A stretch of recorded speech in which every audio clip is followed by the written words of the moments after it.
Bonjour à toi, je te souhaite la bienvenue dans cette chronique qui est Ne l'oublie pas ton moment. Alors prends ces quelques minutes uniquement pour toi.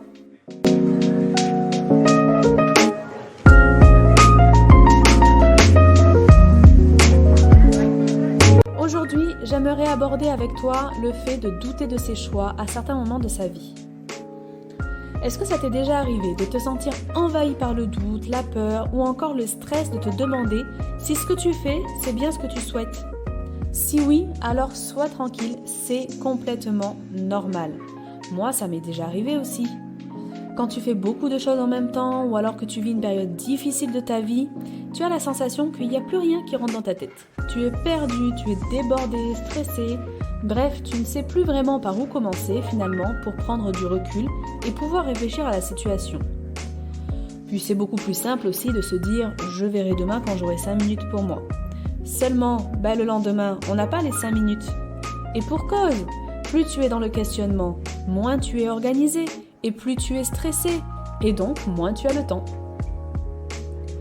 Quand je suis dans ce genre de situation, voici ce que je fais. Cela peut peut-être t'aider. Déjà, je m'oblige à prendre 15 minutes, seule, au calme, et tout de suite, je n'attends pas le lendemain. Je prends mon petit carnet et mon agenda. Je regarde tout ce que j'ai à faire dans la journée et je reporte tout cela dans l'ordre des tâches à effectuer sur mon petit carnet.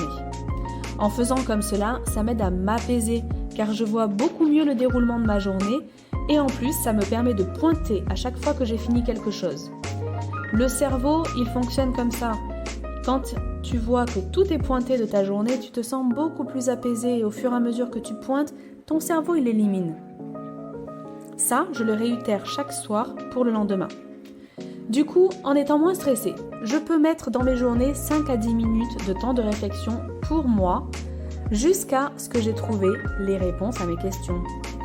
Alors, durant ces temps de réflexion, je prends une feuille. Je fais un tableau avec 2 colonnes. Une colonne avec un plus et une colonne avec un moins. Par rapport à la situation qui me pose problème, je remplis mon tableau en toute honnêteté. Oui, s'il vous plaît, faites-le vraiment en toute honnêteté. Il n'y a personne d'autre que vous qui allez regarder ce tableau. Vous énumérez les côtés positifs dans la colonne des plus et vous énumérez les côtés négatifs de la situation dans la colonne des moins.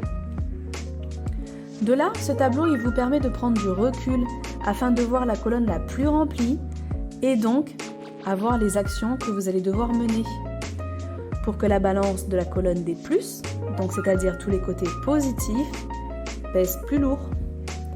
La question importante devant ce tableau et les choix que nous faisons, ça serait si aujourd'hui, c'est le dernier jour de ta vie sur Terre, est-ce que tu pourrais te dire réellement que tu as été heureuse et que tu n'as aucun regret?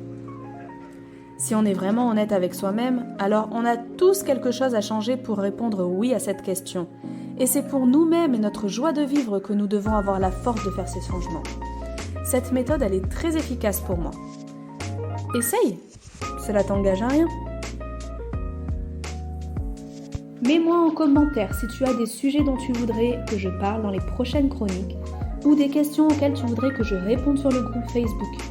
À ce moment-là, tu me poses ta question en privé sur la page Mon corps ma santé et nous te répondrons soit sur le groupe pour faire profiter de l'information aux autres membres ou alors nous te reprendrons en privé.